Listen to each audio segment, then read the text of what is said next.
बिस्मिल्लाहिर्रहमानिर्रहीम। C plus plus का ये लेक्चर नंबर 2 है जिसके अंदर हम इफ़ एल्स को कवर करेंगे। और पिछली वीडियो में हमने क्या कवर किया था, लेक्चर नंबर 1 में वेरिएबल सी आउट और सी इन का कॉन्सेप्ट क्लियर किया था। जिसने लेक्चर नंबर 1 नहीं लिया उसको एडवाइस है कि वो पहले जाकर लेक्चर नंबर 1 ले, क्योंकि प्रोग्रामिंग लैंग्वेज के अंदर इस तरह होता है कि जिसका कॉन्सेप्ट पिछला क्लियर नहीं होता उसको आगे वाला कॉन्सेप्ट समझने में मुश्किल होती है। इसलिए मेरी आपको एडवाइस है कि पहले लेक्चर नंबर 1 लें, फिर आप लेक्चर नंबर 2 लें।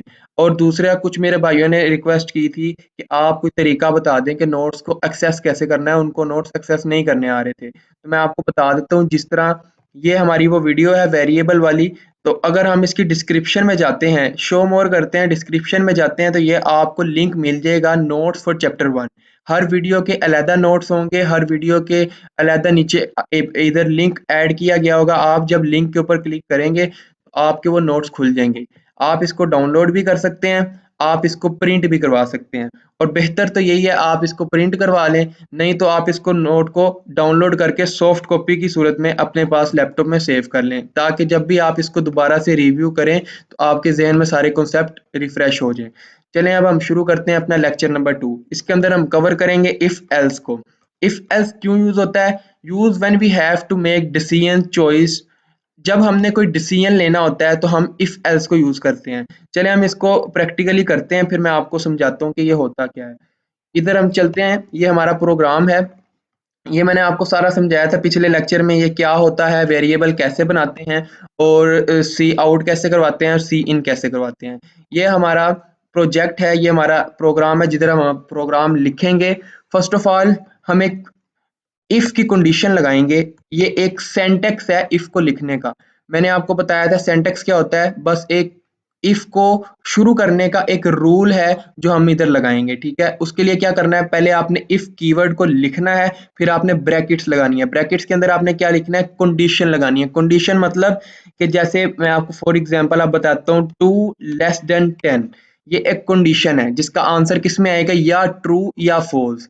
आप सबको पता है 2 <10, 2 10 से छोटा है, इसका मतलब क्या है, ये एक सही कंडीशन है, इसका आंसर किसमें आएगा, ट्रू में। फिर हम इसके आगे बॉडी लगाएंगे। बॉडी का भी मैंने आपको कॉन्सेप्ट समझाया था, वो क्या होता है। ठीक है, इफ 2 <10, तो फिर ये बॉडी लगी है। अब इस बॉडी का मतलब है, अगर अगर ये वाली कंडीशन जो इसके अंदर दी गई है, अगर ये कंडीशन ट्रू होती है, तो ये बॉडी जो इस इफ की है, इसके अंदर जो भी कोड लिखा गया होगा उसको रन कर दें। दोबारा से सुने, इसका मतलब है कि अगर ये कंडीशन ठीक होती है तो इन दो ब्रैकेट्स के अंदर जो कुछ लिखा गया है, मतलब जो भी बॉडी है, उसको रन कर दें। अब हम क्या लिखते हैं इसके अंदर, फॉर एग्जांपल हम सी आउट करवाते हैं, डिस्प्ले करवाते हैं, आई एम रनिंग। हमने ये डिस्प्ले करवाया। ठीक है, अब हम इसको रन करके देखते हैं। हमें पता है कि 2 <10 ये कंडीशन एक ट्रू कंडीशन है, ये इसका आंसर ट्रू है। तो अब हम देखेंगे कि जो इन दो ब्रैकेट्स के अंदर सी आउट लिखा हुआ है, मतलब एक कोड लिखा हुआ है, उसका आंसर हमारे सामने डिस्प्ले हो रहा है। हमने देखा क्या लिखा आ गया, आई एम रनिंग, मतलब कि ये सी आउट की ये जो हमने स्टेटमेंट लिखी है ये रन हो गई है। क्यों रन हुई है, क्योंकि ये कंडीशन ट्रू थी। अब हम इस कंडीशन को फॉल्स करके देखते हैं। हम क्या करते हैं, 11 <10, 11 <10, इसका आपको सबको पता है 11 10 से बड़ा होता है, इसलिए इसका आंसर फॉल्स में आया है। अब इसका आंसर फॉल्स में आया तो हम इसको रन करके देखेंगे क्या ये डिस्प्ले करवाएगा आई एम रनिंग। तो आप देखें ये आउटपुट आ गया है। जैसे आपने देखा इसने डिस्प्ले नहीं करवाया। क्यों नहीं करवाया, क्योंकि ये हमारी कंडीशन अब फॉल्स हो गई है, क्योंकि 11 10 से बड़ा होता है, छोटा नहीं होता। तो ये फॉल्स उसने रिटर्न किया, और ये जो बॉडी के अंदर जो भी कोड था वो रन नहीं हुआ। अच्छा, अब हम इसको किस तरह समझते हैं। अब इधर हम एक वेरिएबल बनाते हैं। वेरिएबल का मैंने आपको बताया था क्या होता है, अ कंटेनर। उसका नाम क्या रखते हैं हम, ए नाम रखते हैं उसका, और उसके अंदर हम 11 पुट करवा रहे हैं। ठीक है, अब हमने एक वेरिएबल बना लिया जिसका नाम ए था। अब मैं इस 11 को ए से रिप्लेस करने लगूं। ध्यान से देखना, मैंने इस 11 को ए से रिप्लेस कर दिया। ए की बात हुई, क्या ए के अंदर 11 ही पड़ा हुआ है? 11 पहले इधर आएगा, फिर वो चेक करेगा कि 11 स्मॉलर देन 10, तो वो फॉल्स है, इसलिए वो इस कंडीशन को, इस स्टेटमेंट को नहीं चलाएगा। इस बॉडी को जो इसके अंदर कोड लिखा है वो उसको रन नहीं करेगा। अच्छा, हमने इसको इधर वेरिएबल को बनाया है। मैंने आपको बताया था स्कोप क्या होता है। अब इस वेरिएबल को हम कहाँ कहाँ पे एक्सेस कर सकते हैं, कहाँ कहाँ पे इसको कॉल कर सकते हैं। इस वेरिएबल को हमने इस बॉडी के अंदर हमने इनिशियलाइज किया है, मतलब इस बॉडी के अंदर हमने इसे बनाया है। अब हम इसको कहीं पे भी, इस बॉडी के अंदर कहीं पे भी हम इसको कॉल कर सकते हैं। अब ये वाला ए यहाँ पे जो हमने इसको कॉल किया है, ये इस बॉडी के अंदर है, इसलिए यहाँ पे इसकी वैल्यू आ जाएगी। 11 इधर आएगा, 11 लेस देन 10, इसका मतलब ये कंडीशन फॉल्स हो गई है और ये नहीं चलेगा। ठीक है, अब हम इसको करके देखते हैं। अब इसकी बॉडी से हम बाहर निकल गए हैं, ये बॉडी इफ की हम इधर से बाहर निकल गए हैं, और अब इधर हम लिखते हैं cout, I am outside from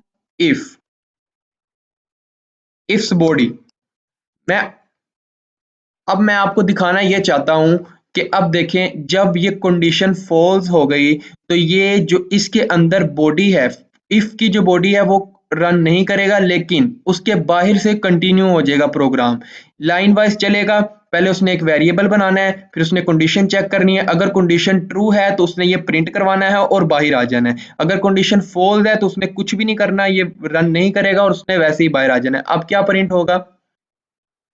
अब देखिए हमारे पास क्या आउटपुट आ गया है, आई am outside from ifs body. जो इफ की बॉडी से बाहर है सिर्फ वो प्रिंट हुआ है, इफ की बॉडी के अंदर वाला प्रिंट नहीं हुआ। क्यों? क्योंकि कंडीशन फॉल्स हो गई है। अब हम अपने अगले कॉन्सेप्ट की तरफ चलते हैं कि अभी तो हमने सिर्फ हमने कंडीशन लगाई है, अगर हम चाहते हैं कि दो कंडीशन लगानी है, दूसरी कंडीशन के लिए हम क्या करेंगे, पहले लिखेंगे एल्स, ये सिंटैक्स है उसके लिए, इफ, फिर दोबारा से कंडीशन लगाएंगे। इफ के आगे हमेशा कंडीशन आएगी, इफ का मतलब होता है अगर, इफ के आगे हमेशा ब्रैकेट, ब्रैकेट के अंदर कंडीशन। अब मैं लिख देता हूं ए ग्रेटर देन 10, अगर 10 से बड़ा है। अब हमें इसकी क्या बनानी पड़ेगी? बॉडी बनानी पड़ेगी। अब अगर ये कंडीशन ट्रू होती है तो ये वाली बॉडी चलेगी। इसके अंदर हम क्या लिख देते हैं कि सेकंड बॉडी इज रनिंग, या हम लिख देते हैं else if body running, else इसकी बॉडी रन कर रही है। ठीक है, हमने ये लिख दिया। अब इधर ये क्या करेगा, पहले ये कंडीशन चेक करेगा, ए स्मॉलर देन 10, अगर ये ट्रू हो जाती है, अगर ये ट्रू हो जाती है, आपने ये मेरी बात जहन में रखनी है कि आप जितने मर्जी इफ एल्स लगा लें, लेकिन सिर्फ और सिर्फ एक ही कंडीशन रन करेगी। जितने मर्जी आप इफ एल्स एल्स लगा लें, सिर्फ एक कंडीशन रन करेगी। ठीक है, अगर ये ट्रू हो गई तो ये वाली बॉडी जो जिस कंडीशन की ट्रू वैल्यू आई है उसको रन किया जाएगा, बाकी एल्स इफ वगैरह सब इग्नोर हो जाएंगे और वो इस से बाहर आ जाएगा। ठीक है, अब इसको करके देखते हैं। अभी ए के अंदर 11 पड़ा हुआ है, 11 10 से बड़ा होता है, इसका मतलब क्या होगा, दूसरी कंडीशन ट्रू होगी। आपके सामने अभी आउटपुट आएगा, ये आउटपुट आ गया। क्या आउटपुट आया? एल्स इफ बॉडी, ये वाली बॉडी रन कर रही है। वो क्यों रन कर रही है? क्योंकि पहली उसने कंडीशन चेक की जो कि फॉल्स थी, उसने फिर ये बॉडी को रन नहीं किया। अब उसने दूसरी कंडीशन चेक की है, दूसरी कंडीशन अगर ट्रू हो गई है तो उसने ये प्रिंट करवा दिया। ठीक है, अब हम चेक करते हैं कि तीसरी कंडीशन अगर हमने लगानी है तो क्या करेंगे। हम दोबारा से इफ लगाएंगे। ठीक है, हम जितनी भी कंडीशंस चेक लगानी है हमने, उसके लिए हम दोबारा एल्स इफ लगा के कंडीशंस लगा सकते हैं। अब हम चेक करेंगे कि ए इज इक्वल टू अब मैंने आपको इज इक्वल टू एक पढ़ाया था, दो इज इक्वल टू जब आ जाएंगे उसका क्या मतलब होता है। इसका मतलब मैं आपको समझाता हूँ। अगर दो इक्वल टू आगे हैं, इसका मतलब है कि ए के अंदर 11 पड़ा हुआ है। इसका मतलब आपने समझना है, ये कंडीशन चेक करने के लिए हम ये लगाएंगे, सिंगल इज इक्वल टू नहीं लगा सकते। इसका मतलब है कि ए के अंदर 11 को रखवा दो। इधर हमने सिंगल इज इक्वल टू क्यों लगाया कि ए के अंदर 11 को रखवा दो। इधर अभी हमने क्या करना है, सिर्फ चेक करना है कि ए के अंदर 11 पड़ा हुआ है या नहीं पड़ा हुआ, उसके लिए हम डबल इक्वल टू लगाएंगे। इसका मतलब है कि क्या ए के अंदर 11 पड़ा हुआ है। अब आंसर या ट्रू आएगा या फॉल्स आएगा। अगर ट्रू आएगा तो फिर ये इसकी ये जो बॉडी है वो रन करेगी, अगर ट्रू आएगा तो इसकी ये बॉडी रन करेगी। इसके अंदर हम क्या लिखते हैं, cout equals to A is equals to 11। ठीक है, अब हमने इसको रन करवा दिया। ठीक है, अब हम क्या कर रहे हैं, पहले ये कंडीशन चेक कर रहे हैं, अगर ये कंडीशन फॉल्स हो जाती है फिर इधर मूव ऑन करेगा आगे। अगर ये कंडीशन ट्रू हो जाती है तो वो इस सब को इग्नोर कर देगा, अगर ये कंडीशन ट्रू हो जाती है तो वो इस सब को इग्नोर कर देगा। फिलहाल क्या प्रिंट होगा, इस बात को समझें। अभी फिलहाल क्या प्रिंट हुआ है, हमारे पास आउटपुट आया एल्स इफ बॉडी रनिंग। क्यों, क्योंकि एक कंडीशन इसने चेक की, ये फॉल्स थी, फिर उसने ये चेक की, अगर ये ट्रू हो गई, अगर ये ट्रू हो गई तो अगली वाले को चेक नहीं करेगा, उधर ही उसकी बॉडी को रन कर देगा और इधर से बाहर आ जाएगा, इसकी बॉडी से कंप्लीटली बाहर आ जाएगा और फिर इसको रन करेगा, आई am outside from its body. ठीक है, पहले उसने क्या रन किया, एल्स इफ बॉडी रनिंग, फिर उसके बाद उसने प्रिंट करवा दिया आई am outside from if body. पहले उसने ये रन किया जिसकी कंडीशन ट्रू थी, ये हमारे पास आउटपुट आया एल्स इफ बॉडी रनिंग, फिर उसने लिख दिया आई am outside from its body. ठीक है, अब मैं एक और आपको बात समझाता हूँ, अगर ऐसा होता है कि ये भी फॉल्स हो जाती है, ये भी फॉल्स हो जाती है, ये भी फॉल्स हो जाती है, अब क्या होगा, अब इसने चलना है। लेकिन हम चाहते हैं कि अगर कोई भी सब कंडीशंस, हर कंडीशन फॉल्स हो जाए, तब हम इसको कुछ डिस्प्ले करवाना चाहते हैं, फिर हम इफ के कॉन्सेप्ट से बाहर आना चाहते हैं। फिर हम क्या करेंगे, फिर हम सिंगल इफ लगाएंगे। अब इफ के साथ कोई कंडीशन नहीं आई, इसका मतलब कि वो कुछ भी चेक नहीं करेगा, अगर सब फॉल्स हो जाएंगी फिर जाके वो एल्स को चलाएगा। हम इसके अंदर लिख देते हैं else is running, else is running. इसका क्या मतलब है, वो पहले अब इस पूरे में से सिर्फ एक स्टेटमेंट रन करेगी, अगर ये ट्रू हो जाती है तो ये सब इग्नोर हो जाएगा, अगर ये ट्रू हो जाएगी तो फिर अगला सब इग्नोर हो जाएगा। अगर इनमें से कोई भी ट्रू नहीं हुई, अगर कोई भी कंडीशन ट्रू नहीं है तो फिर सिर्फ और सिर्फ एल्स चलेगा, अदरवाइज एल्स नहीं चलेगा। ये चीज अब हम चेक कर लेते हैं।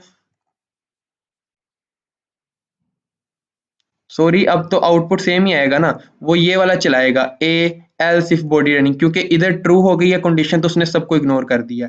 लेकिन अब हम चाहते हैं कि हर कंडीशन फॉल्स होए, फिर हम इसको क्या करते हैं, इसको भी हम फॉल्स कर देते हैं, ए 10 से छोटा नहीं है, ए इज इक्वल टू 10। अब ये रनिंग करेगी, देखना अब एल्स इफ ये वाली रन करेगी। क्यों, क्योंकि ए के अंदर 11 पड़ा हुआ है। क्यों, क्योंकि ए के अंदर 11 पड़ा हुआ है, ये कंडीशन फॉल्स हो गई, ये भी फॉल्स हो गई, अब ये ट्रू होगी, उसने ये चला दिया, एल्स को इग्नोर कर दिया। अब हम क्या करेंगे, इसको भी फॉल्स कर देते हैं। चलिए जी, अब हमने इसको भी फॉल्स कर दिया, ए 11 से छोटा नहीं है, जबकि हमें पता है ए 11 के जितना है, 11 ही पड़ा हुआ है ए में। अब क्या होगा, अब ये भी फॉल्स हो गई।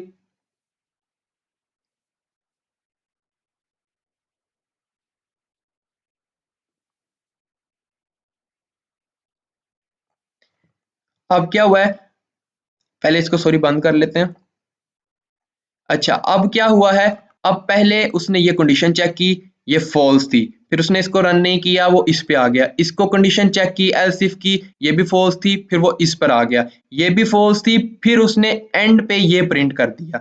क्या प्रिंट हुआ, एल्स इज रनिंग।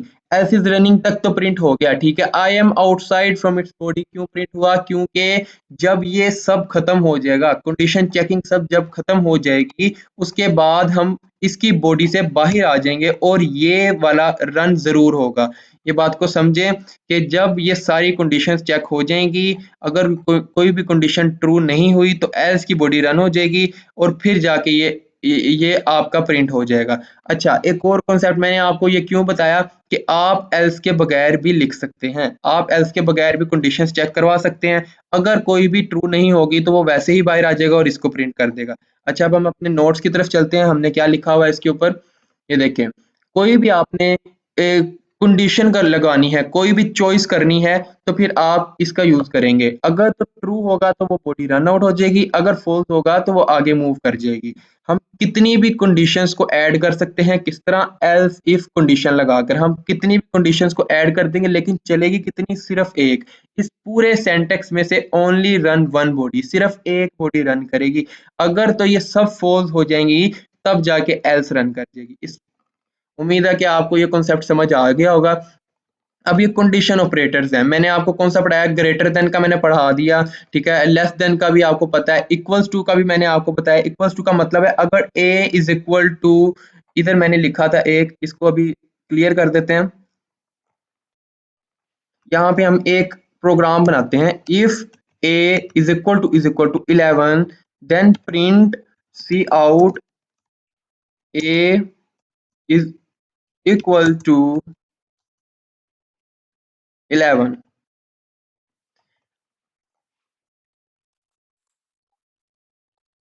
अब ये मैंने एक प्रोग्राम लिखा, a इज इक्वल टू, जब डबल इक्वल इक्वल टू आ गया, इसका मतलब है कि एक चेक करो कि क्या a के अंदर 11 पड़ा हुआ है। अगर a के अंदर 11 पड़ा हुआ है, इसको रन कर दो, ये वाली बॉडी रन कर दो इफ की। अगर नहीं तो फिर एल्स को रन कर दो, ठीक है। अब हम इसको चला के देखते हैं, हमने a के अंदर क्या रखा है, 11 रखा है, जिसकी वजह से अब क्या रन करेगी, आपको पता होना चाहिए कौन सी बॉडी रन करेगी। अब ये वाली बॉडी रन करेगी, क्यों, क्योंकि a 11 के इक्वल ही है और उसने इस बॉडी को रन करके डिस्प्ले करवा दिया सी आउट की मदद से, a इज इक्वल टू 11। ये स्ट्रिंग्स के अंदर लिखा है, इसलिए सेम टू सेम उसने इधर प्रिंट करवा दिया, ठीक है। अब हम अपने नेक्स्ट कॉन्सेप्ट की तरफ मूव करते हैं। Logical operators used to relate two or more than two conditions in a single if। अगर हमने एक ही if के अंदर एक और दो से ज्यादा conditions को रिलेट करना है, फिर हम उसके लिए और एंड ऑपरेटर का यूज करेंगे। अब इधर हम एक कंडीशन बना देते हैं, a is equal to 11 and a greater than 10। And का मतलब है अगर ये दोनों कंडीशंस, अब हमने दो कंडीशंस लगा दी हैं जिसको हमने एंड से अलग कर दिया, ये दो साइन, ये आपके शिफ्ट और 7 को प्रेस करने से आपके ये साइन आ जाएंगे। ये दो साइन का मतलब है एंड। अगर ये दो कंडीशंस ट्रू होंगी, अगर ये दो कंडीशंस इसके आगे और पीछे वाली ट्रू होंगी, तब जाके ये बॉडी रन करेगी इफ की, अदरवाइज ये बॉडी रन नहीं करेगी। एंड का कॉन्सेप्ट ये है कि इन दोनों कंडीशंस, जब ये दोनों कंडीशंस ट्रू होंगी, ओनली एंड ओनली इफ, फिर ये बॉडी रन करेगी। अब हम ये लिख देते हैं, first body is running, semicolon लगाना आपने कभी भी नहीं भूलना, ठीक है। अच्छा, अब हमने ये, अगर ये दो कंडीशंस ट्रू होंगी तब ये बॉडी रन होगी, ठीक है। Otherwise else print C out, हमने क्या डिस्प्ले करवाना है अब, else body is running। पहले वो ये चेक करेगा, अगर ये इनमें से कोई एक भी फॉल्स हो गई तो वो टोटली फॉल्स आंसर आ जाएगा, जिसकी वजह से ये बॉडी रन नहीं करेगी और एल्स की बॉडी रन करेगी। इतना सा इसका कॉन्सेप्ट था।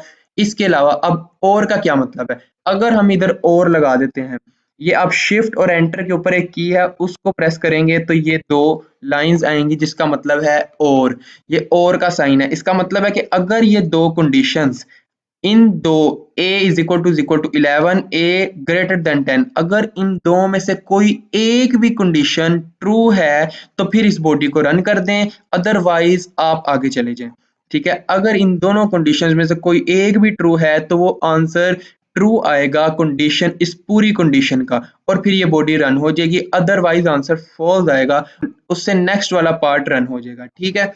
अब हम इसको करके देखते हैं। हमें पता है a के अंदर 11 पड़ा हुआ है, ये वाली कंडीशन तो सेटिस्फाई हो गई है, ठीक है। अब a ग्रेटर देन 10 है, इसको हम फॉल्स कर देते हैं।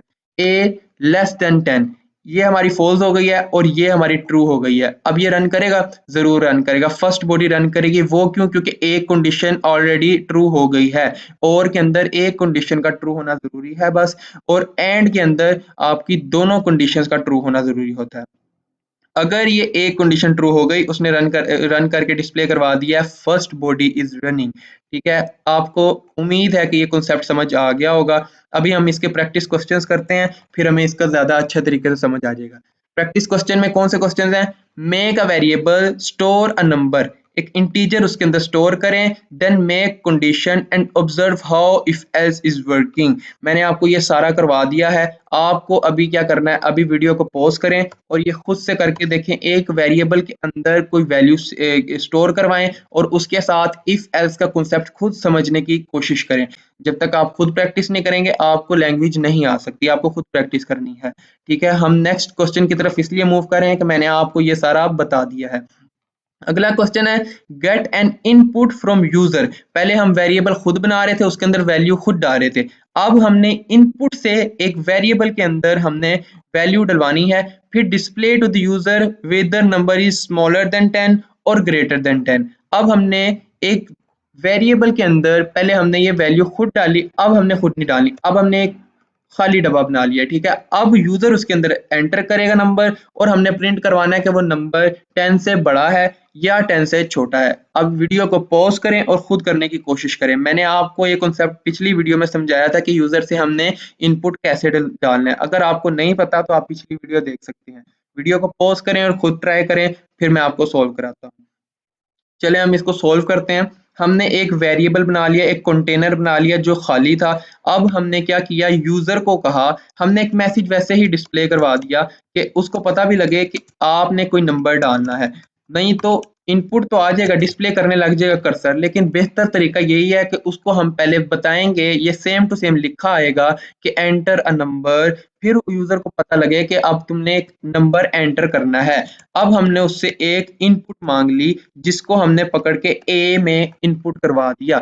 हमने पहले एक नंबर मैसेज डिस्प्ले करवाया, एंटर अ नंबर, फिर उसके आगे कर्सर ब्लिंक करने लग जाएगा, मतलब यूजर अब इनपुट डालेगा। अब इनपुट डालेगा तो वो सी इन की मदद से वो इनपुट सीधा ए के अंदर चले जाएगा। ठीक है, ए वेरिएबल ए कंटेनर के अंदर जाके स्टोर हो जाएगा। अब हमने कंडीशन लगानी है, मैंने आपको क्या बताया था, कंडीशन लगानी है ए के ऊपर। ए के ऊपर अगर ए 10 से बड़ा है, अगर ए 10 से बड़ा है तो प्रिंट करवा दें, सी आउट डिस्प्ले करवा दें कि ए इज बिगर देन 10। अगर a 10 से बड़ा है तो प्रिंट करवा दें a is bigger than 10। Otherwise क्या प्रिंट करवाना था हमने, else C out a is smaller than 10। यही क्वेश्चन था कि अगर a 10 से बड़ा है तो प्रिंट करवा दें कि a इज बिगर देन 10, और अगर छोटा है तो प्रिंट करवा दें a इज स्मॉलर देन 10। अब क्या होगा, इसकी वर्किंग पे हम चेक करते हैं। हमने इसको रन किया, हमारे सामने एक मैसेज आ गया। हमने मैसेज किसके जरिए शो करवाया, सी आउट की मदद से। सी आउट की मदद से सबसे पहले उसने एक वेरिएबल बनाया, एक कंटेनर बनाया, सिर्फ बनाया, उसके अंदर क्या पड़ा हुआ है, अभी कुछ भी नहीं, खाली कंटेनर है। फिर उसने एक मैसेज डिस्प्ले करवाया, सी आउट एंटर अ नंबर। अब उसने एक मैसेज डिस्प्ले करवा दिया, एंटर अ नंबर। अब ये कर्सर ब्लिंक करने लग गया, इसका मतलब है कि यूजर को अब इधर कुछ नंबर डालना है। ठीक है, वो नंबर किसकी मदद से डाल रहे हैं, सी इन की मदद से। अब वो नंबर जो यूजर डालेगा, एग्जाम्पल अगर मैं 12 डालता हूँ और मैं एंटर करता हूँ, इस वक्त मैं यूजर हूँ और अगर मैं 12 डाल के एंटर कर रहा हूँ तो उसने क्या डिस्प्ले करवाया, a इज बिगर देन 10। उसने किस तरह डिस्प्ले करवाया, हमने आगे कंडीशन लगा दी कि अगर a 10 से बड़ा है तो उसको बता दो कि a इज बिगर देन 10। अगर a 10 से बड़ा है तो प्रिंट करवा दो a is bigger than 10। Otherwise आप उसको कहो कि a is smaller than 10। a की कंडीशन बचती है a इज स्मॉलर देन 10। अब ये आपको उम्मीद है क्वेश्चन समझ में आ गई है, और दूसरे अपने क्वेश्चन की तरफ मूव करते हैं। अब अगला क्वेश्चन है कि get an input from user and display with number is in between 1 to 10 और बिटवीन 10 to 50। 50 लिखना था, ये मिस्टेक है, और ग्रेटर देन 50। अब हमने एक इनपुट लेना है यूजर से और उसको बताना है अगर वो नंबर 1 से 10 के बीच में है तो हमने डिस्प्ले करना है कि नंबर इज बिटवीन 1 to 10। अगर वो 10 से 50 के बीच में है तो हमने डिस्प्ले करना है नंबर इज बिटवीन 10 to 50। और अगर वो इन दोनों में से कोई कंडीशन अप्लाई नहीं होती तो हमने प्रिंट करना है कि नंबर इज ग्रेटर देन 50। ठीक है, अब हम चले जाते हैं अपने प्रोग्राम की तरफ। अभी आप इसको पॉज करें और खुद से ट्राई करें, आपने खुद से ये करना है। ठीक है, सबसे पहले हमने सी आउट करवाया, हमने एक नंबर मैसेज डिस्प्ले करना है यूजर के सामने कि नंबर एंटर करें। ठीक है, उसने नंबर एंटर करना है। उसके लिए हमने क्या करना है, उसको एक स्लॉट बना के देनी है कि अब इसके अंदर नंबर एंटर करो। अब ब्लिंकिंग होने लग गई सी इन की वजह से कि अब एक नंबर एंटर करो। अब वो जो नंबर एंटर किया जाएगा वो ए के अंदर चले जाएगा। अब हमने क्या करना है, उसको कंडीशन लगानी है। कंडीशन किस तरह लगानी है, हमने चेक करना है कि 1 से 10 के बीच में है। हम पहले तो चेक करेंगे A is greater than 1, A is greater than and, हम एंड का यूज कर रहे हैं, और ए इज लेस देन 10। इसका मतलब क्या हुआ है, इसका मतलब है कि दोनों कंडीशंस का ट्रू होना जरूरी है। अगर आप कॉपी पेंसिल पकड़ें और आप इसको देखें कि कैसे ये है कि अगर ए 1 से बड़ा होगा और अगर ए 10 से छोटा होगा, इधर हमने सॉरी गलती की है, ए 10 से 1 से बड़ा होगा और 10 से छोटा होगा। अगर ये दोनों कंडीशंस ट्रू होंगी तो आपको समझ जाना चाहिए कि नंबर 1 से 10 के बीच में होगा। तो फिर हम क्या प्रिंट करवा देंगे, cout number is between 1 to 10।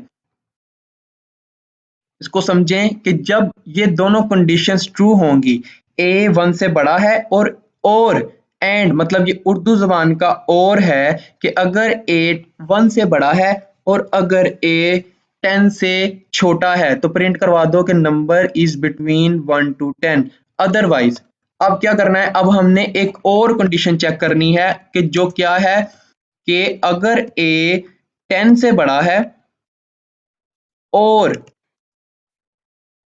ए 10 से बड़ा है और ए 50 से छोटा है, फिर क्या प्रिंट करवा दो, यूजर को क्या बताओ कि number is between 1 to 50, sorry 10 to 50। अब क्या काम होगा, सेम एज इट इज जैसे हमने ऊपर कंडीशन चेक की है, हम इधर भी कंडीशन चेक करेंगे कि अगर ए 10 से बड़ा है और ये उर्दू जुबान का मैं और बोल रहा हूँ, चलें इसको एंड ही बोलते हैं हम, अगर ए 10 से बड़ा है एंड ए 50 से छोटा है, अगर इन दोनों के आंसर ट्रू में आएंगे तब जाकर ये सी आउट करेगा कि number is between 10 to 50। Otherwise हमने क्या प्रिंट करवाना था, एल्स। एल्स में आता है कि अगर कोई भी कंडीशन इन दोनों में से ट्रू नहीं हुई तो वो प्रिंट कर दो। हमने उसमें क्या प्रिंट करवाना था कि cout number is greater than 50। हमने हमारी यही रिक्वायरमेंट थी कि आप एक नंबर को चेक करें कि अगर वो 1 से 10 के बिटवीन है तो प्रिंट कर दें नंबर इज बिटवीन 1 to 10। अगर वो 10 और 50 के बिटवीन है तो यह प्रिंट कर दें, अदरवाइज प्रिंट कर दें कि 50 नंबर इज ग्रेटर देन 50। अब हम ये रन करके दिखा लेते हैं। अच्छा जी, ये आउटपुट आ गया है हमारे सामने। क्या आया, सबसे पहले उसने एक कंटेनर बना दिया, वेरिएबल बना दिया, फिर उसने क्या सी आउट करवाया है नंबर, मतलब एक डिस्प्ले करवाया है यूजर के सामने कि अब एक नंबर डालो। अब उसने एक स्लॉट बना दिया है, कर्सर ब्लिंक करने लग गया है सी इन की वजह से कि अब इधर यूजर को कहा जा रहा है कि कोई नंबर डालो। हम इसको 12 डालते हैं। अगर हम इसको 12 डालेंगे तो वो कंडीशन चेक करेगा। कंडीशन क्या चेक करेगा, अगर 12 1 से बड़ा है, हाँ बड़ा है, ठीक है, फिर वो दोबारा इस कंडीशन को चेक करेगा, अगर 12 10 से छोटा है, नहीं ये तो छोटा नहीं होता, ये ट्रू हो गया और ये फॉल्स। एंड में दोनों का ट्रू होना जरूरी होता है, इसलिए ये पूरी की पूरी इसको क्रॉस लग जाएगा, ये नहीं चलेगी, इससे आगे मूव हो जाएंगे। मूव क्या करेंगे, आगे क्या चेक करेंगे कि ए 10 से बड़ा है, हाँ ये कंडीशन ट्रू हो गई। फिर हम दूसरी कंडीशन चेक करेंगे, ए 50 से छोटा है, हाँ ये भी ट्रू हो गई। अगर ये दोनों ट्रू हो गई तो फिर ये वाली बॉडी रन कर जाएगी और एल्स को इग्नोर कर दिया जाएगा, एल्स इग्नोर हो जाएगा, ठीक है, और ये वाली कंडीशन अगर ट्रू है तो यही रन करेगी। अब हमने 12 एंटर किया है, उसने हमें बता दिया नंबर इज बिटवीन 10 to 50, मतलब ये वाली बॉडी चल रही है इस वक्त, ये वाली बॉडी चल रही है। क्यों चल रही है, क्योंकि इन दोनों कंडीशंस का आंसर ट्रू आया है। अब एक और कॉन्सेप्ट समझने की कोशिश करें, अगर अगर मैं यहाँ पर 10 डालूंगा तो क्या होगा, अगर मैं इधर 10 डालूंगा तो क्या होगा, नंबर इज ग्रेटर देन 50, जबकि ये नहीं होना चाहिए। क्यों, क्योंकि नंबर 10 और 1 और 10 के बिटवीन है। इसके लिए हम क्या करेंगे, a is less than equal to 10। इसका क्या मतलब है, इसका मतलब आपने समझना है।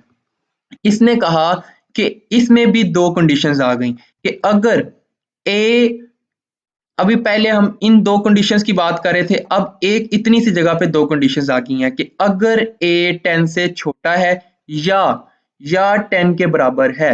जैसे हमने पढ़ा था पहले a इज इक्वल टू 10, मतलब कि अगर a के अंदर 10 पड़ा हुआ है। अब इसके अंदर दो कंडीशंस है कि अगर a 10 से छोटा है या a के अंदर 10 पड़ा हुआ है तो फिर प्रिंट कर दें, वो फिर ट्रू आपके सामने लेकर आएगा।